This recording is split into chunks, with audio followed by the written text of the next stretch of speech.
Kailangan mo ba ng tulong sa pag-budget or pag-iipon para sa next trip mo?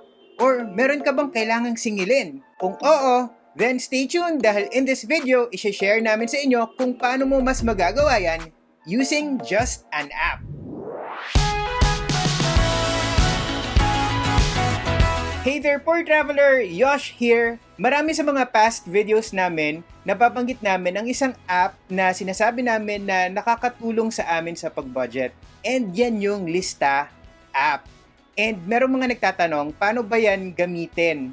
So in this video, dedetalyihin namin step by step kung paano nga ba gamitin yung Lista app. Pero first, brief background muna. So itong Lista app kasi ay originally meant for sari-sari store owners.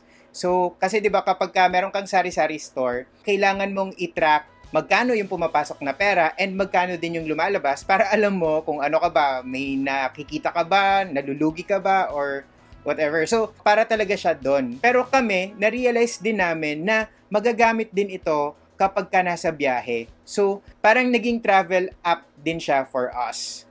Itong Lista app, marami siyang iba-ibang features and ituturo namin sa inyo yan in a bit. Pero bago yan, don't forget to subscribe to this channel and ring the bell para naman ma-reach natin yung 100,000 subscribers bago matapos yung taon. Yun kasi yung goal natin. And kung sa Facebook ka naman nanonood, don't forget to follow this page. And yan naman, ang goal natin is 1 million followers kasi nasa parang 830,000 na yata. So please help us na ma-achieve yung mga goals namin na yan.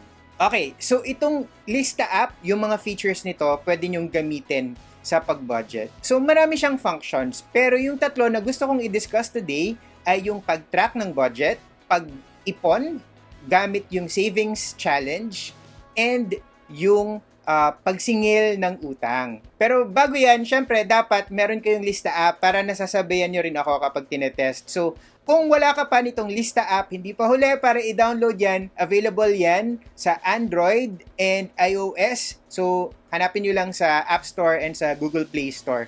Ilalagay na rin namin yung link sa description ng video na to. And ilalagay na rin namin sa comments, tapos ipipin namin para mas madali nyong mahanap. Okay? So, unahin na natin yung unang feature, which is yung kung paano i-track yung budget nyo using Lista app. So kapag meron na kayo ng Lista app, open nyo lang yung Lista. Syempre kung wala pa kayong account, gawa na lang kayo, mabilis lang naman gumawa ng account. Ito yung homepage, punta lang kayo sa transactions.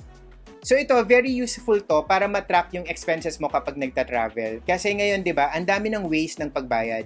Pwede ka magbayad via GCash, Paymaya, bank transfers, cash, credit card. Itong Lista app, hindi siya parang online wallet ha, pero hindi mo kailangang i-link yung mga bank accounts, whatever. It's just a tracking app. Think of it as app na dun mo lang i-enter lahat ng expenses mo. Wala kayong kailangan na i-register na bank account, walang ganon. Dahil nga maraming modes of payment ngayon, minsan ang hirap i-track talaga kung magkano na ba yung total na nagastos mo. Ang nagiging problem doon is nagugulat ka na lang na parang ay, ubos na yung pera ko, or magugulat ka after the trip na ay, grabe, yung credit card bill mo sobrang laki. Lalo na kapag sa ibang bansa, nawawala ka sa conversion eh. So, ang maganda dito is every expense, or at least yung mga major expenses mo, yung malalaki, pwede mong i-take note, tapos kasi i-enter mo kung magkano yung budget mo for the trip, sasabihin niya sa'yo kung magkano na lang yung natitira. So, the first step is i-enter mo magkano ba yung budget mo. So, tap nyo lang tong money in, ilagay nyo dyan kung magkano yung budget nyo. So, kunyari, nasa Baguio tayo, ganyan. Tapos, ang budget nyo for this trip is 15,000 pesos. 15,000 pesos, ayan. So, enter nyo lang. Pindutin nyo yung equal sign para ma-enter. Tapos, pwede nyo lagyan ng note. Kunyari, Baguio budget. Add sale nyo na lang. Sale siya kasi remember, pang sari-sari store tong ginagawa natin eh. Pero, ni-repurpose natin siya for travel. Add sale. Ayan. So, basically, sinabi mo na may dumating na pera na 15,000. Pero actually, yun yung budget mo for this trip. So, meron kang 15,000 pesos for this trip. Isa pa pala, sobrang useful nito para sa mga groups. Lagi kaming nagta-travel as a group. 'Di ba minsan kapag nagbabayad tayo, kanyari restaurant, kakain, parang minsan ang hassle na on the spot, dun kayo mag-divide nung mga, kung magkano o kaninong order to, ganyan. So, ang ginagawa kasi namin is, kunyari, tatlo kami. Si Asta, magbibigay siya ng 5,000, si Vince magbibigay ng 5,000, ako 5,000 din. So, 15,000 yung budget. Tapos, yung mga common expenses na lahat naman kami gagastos, entrance fees, para-pareho lang naman yan sa bawat isa or yung mga meals, lalo na kung yung mga meals na orderin, di ba? Minsan, madalas, group for sharing yung mga yan, mas makakatipid ka kaysa mag-isa-isa kayo ng order. Doon namin kinakaltas. Tapos, kung may matira, edi i-divide namin after the trip. Tapos kung hindi naman, kung kulang pa, edi magdadagdag na lang kami. Pero ang importante, lalo na dito sa app na to, kapag sa group, natatrack natin kung saan napupunta yung bayad. Para pag may ba't ganyan na lang yung pera? Ito, dito napunta yung pera. Okay? So yan. So yun yung money in. Yun yung magkano yung budget nyo. So every time na meron kayong expense or meron kayong ginagastos, click nyo lang yung money out. Tapos, yung meal natin, kunyari ngayon, lunch. Ang ginastos natin is 1,200. Yan, equal sign. Tapos, ilagay nyo lang sa note, lunch. Tapos, add expense. Tapos, yon, back to transactions. So, ayan. So, makikita nyo na ngayon na yung original na 15,000, dahil gumastos na kayo ng 1,200 para sa lunch, meron na lang kayong 13,800 na balance. So, ganun lang siya. So, kunyari, money out ulit. Entrance fee, kunyari, is 100 each. Tapos, group kayo, diba? So, 300. Yan. Lagay nyo lang. Entrance fee ng isang attraction. Attraction 1. Ayan. So, back to transactions. Ayan. 13,500 na lang. So, laging ganun. So, malalaman nyo na magkano na lang ba yung budget natin as a group, or kung mag-isa ka lang, magkano na lang yung natitira sa budget na sinet ko for myself. Ayun, ganun lang siya kadali. So ito yung pinaka malaking function nitong app na to na very useful sa mga travelers, yung pag-track ng budget. Isa pa na super gandang feature nitong Lista app is yung tinatawag nila na savings challenge. Kasi 'di ba, iba yung natutulungan ka mag-budget, pero yun ay kung meron kang iba-budget. Itong app na to, meron siyang savings challenge na basically china-challenge ka niya para ma-reach mo yung goal mo and ma-track mo na rin magkano na ba yung naipon mo. Okay? So, ganito naman siya gamitin. So, mula sa homepage, punta ka doon sa savings na icon. Click mo yon, savings, new savings challenge. Kunyari, may paparating ako na trip na pupunta kami ng Boracay. Tapos, kailangan ko makaipon ng 15,000 pesos. Maganda pang gawin dyan is, pwede ka ring mag-set ng kung gaano ka frequent ka dapat magtatabi ng pera. So, kunyari, sumasweldo ka every month, tapos gusto mo na nakakapagtabi ka every month, edi monthly, ganyan. Tapos, merong optional na field dyan, which is, kung meron kang target date, pwede mong ilagay. So, in this case, kunyari, next year pa kasi yung Boracay trip, ang target ko, summer, ganyan. So, April 1, April Fool's Day. So, kunyari, April 1 yung target na trip. So, pwede mong ilagay dyan, tapos pili ka ng color. So, save savings challenge. So, sasabihin niya sa'yo na kailangan mong makaipon ng 2,500 per month para ma-reach mo yung 15,000 na budget mo para sa Boracay trip. Pwede ka rin actually na i-skip mo yung target date. Kunyari, wala ka pa naman talagang target date, hindi ka pa nakakabook ng flight or whatever. Okay lang din yon. So, every time na nakakaipon ka, ilista mo lang. This month, 2,100 lang yung naipon mo. So, lagay mo lang dyan, enter mo yung amount, and then save. Kahit na 2,100 lang, sasabihin niya sa'yo na, nakuha mo na yung 14% ng 15,000 na budget mo. Yun. So, meron siyang bar na tapos napupuno siya until ma-reach mo yung goal mo. So, nakakatuwa siya kasi nakaka-inspire talaga siya na mag-ipon. Tapos, ang maganda pa dyan, di ba hindi mo na-reach kunyari yung 2,500 mo for this month na target. So, sasabihin niya pa rin sa'yo, ika-calculate niya pa rin automatically.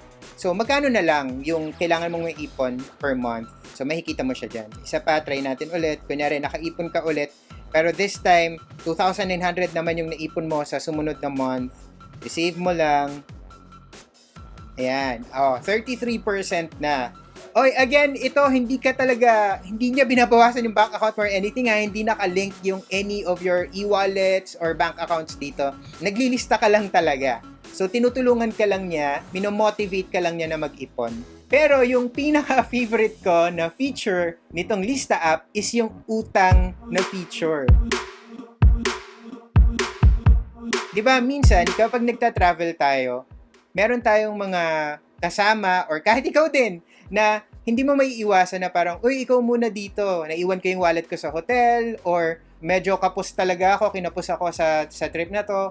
Or minsan kasi, diyahe nga mag-divide ng expenses. Sa restaurant, dadating yung bill, parang minsan meron na lang isa na sasagot. Or may isa na wala siyang cash, meron siyang credit card. Tapos, kunyari, ikaw, meron kang credit card. Ikaw na lang muna yung magbabayad, tapos babayaran ka nila. Pero minsan din, hindi ka naman nila nababayaran. May iba, masasabihin, uy, babayaran kita pagkatapos ng trip, pag nakauwi na tayo. Or babayaran kita pagbalik ng hotel. Pero nawala na yun sa isip nyo. Basically, nautangan ka, pero hindi ka na nabayaran. So, may mga tao kasi, tulad ko, na nahihiyang maningil. Gusto ko siyang i-remind, pero ayoko na sa akin talaga manggaling kasi ayoko siyang mapahiya.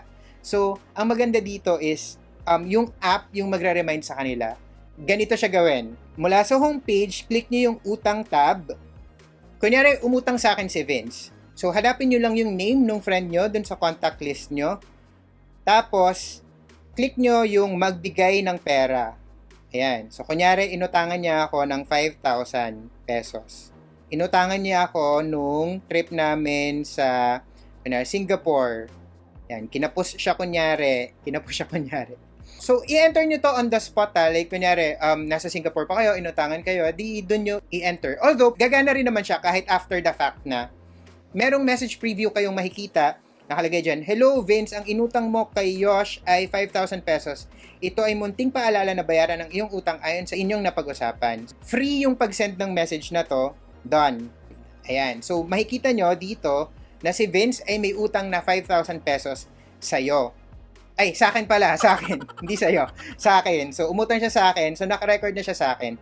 So, si Vince naman, makakatanggap siya ng notification na umutang siya sa akin. Ngayon, what if hindi nagbabayad si Vince? Like, 2 months na after nung trip. Sabi niya, babayaran niyo ako after the trip. Aba, 2 months na tayong nakauwi. Hindi pa siya nagbabayad.